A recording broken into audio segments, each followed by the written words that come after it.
Hello, my name is Eldon Matlick. I'm the horn professor at the University of Oklahoma, and this is going to be a clinic over the Getchell Etude number 102 that's being used for auditions for the Arkansas All-State tryouts.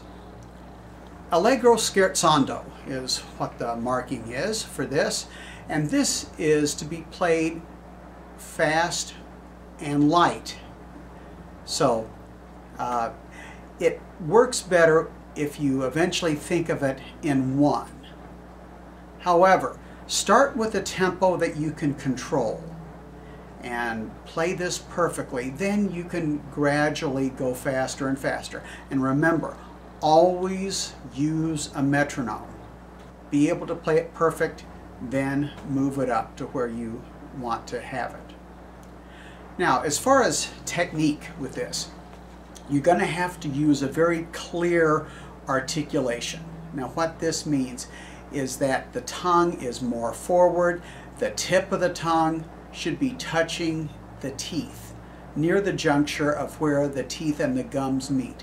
Make sure it isn't back from the tip of the tongue, and you get more of a th-y sound, and it's not very precise. So tip of the tongue, if you put your finger out and touch the tongue with the very tip, that contact point, feel where that is, and get that same contact point on the tongue touching your tooth. And so that contact and the tongue drops down. It doesn't move back like a hammer, but it's down. Next, let's talk about rhythm.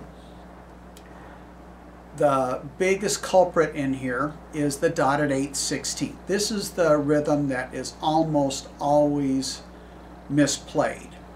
So make sure that we have your tempo, and I'll move up to a usable tempo right here. Very slow here. This is the quarter note. Now we're going to put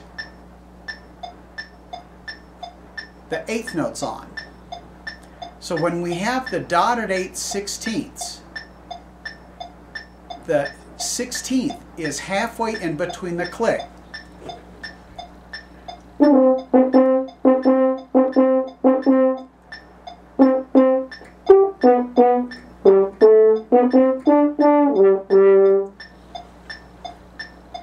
And also, make sure that when you play the 16th note has the same sonic proportion as the notes on either side. Often shorter notes are going to sound softer.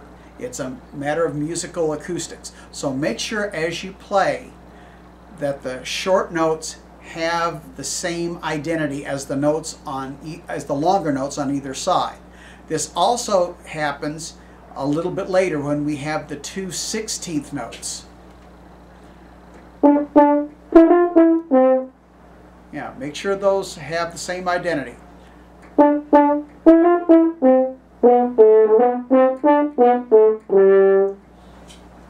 Now, let's look at the last part of this. We have a mood change, cantabile, song-like. Also, it says meno mosso, less motion. Also, we have a change of key or mode. We start off the beginning in major, G major.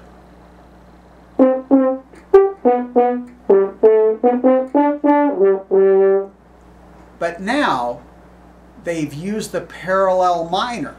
Different key signature, of course, and we're in G minor.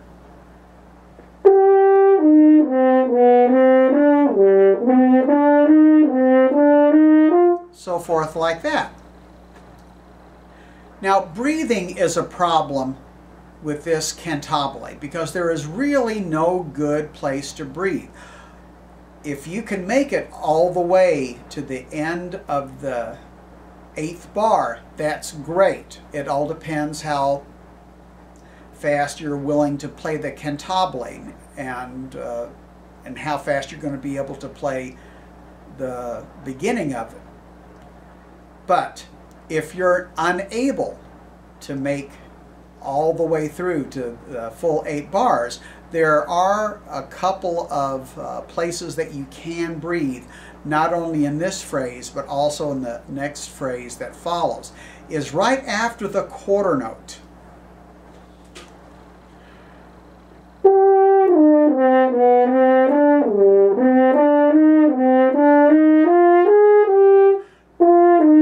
I mean, it's not great, but that is a place that you can breathe.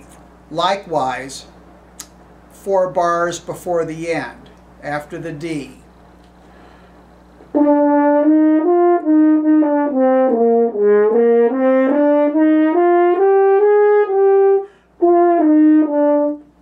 Now, when you breathe, and if you have to break the phrase, there's an artistic way to take a breath, and that is, make sure that you're holding the note out, the last note, or the quarter, full value.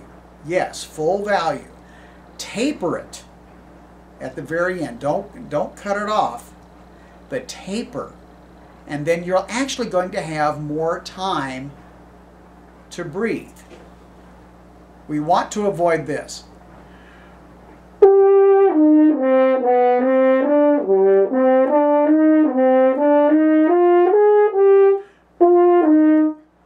Notice that big gap in there.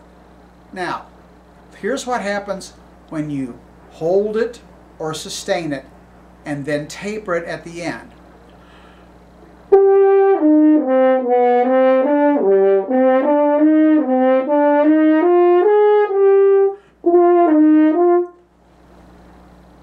You sort of let the listener down a little bit more gentle, and then you can take your breath and finish it off. It doesn't disrupt the flow of the phrase nearly as much.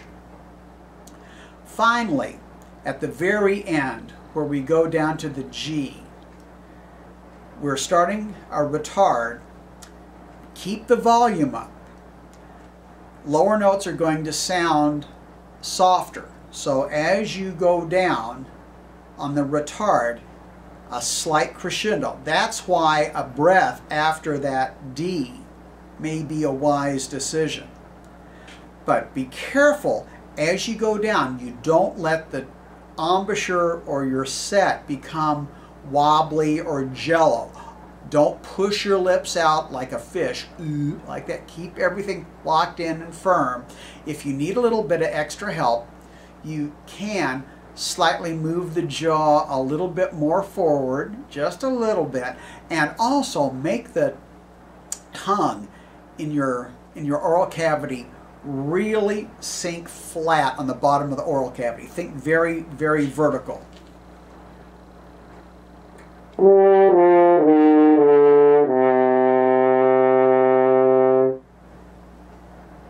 know, we don't want it to sound muffly.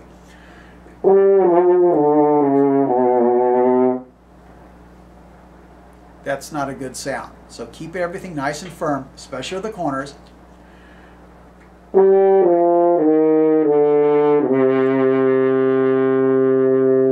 And still a lot more air, but it's not velocity air, it's density. More like if you've had a slush at Sonic and you get a brain freeze, and how you use the air to alleviate that. So playing low, that's the kind of air that you need. So hopefully you're going to get a lot of mileage out of these tips, and good luck. Let's listen to hear what this sounds like in its entirety.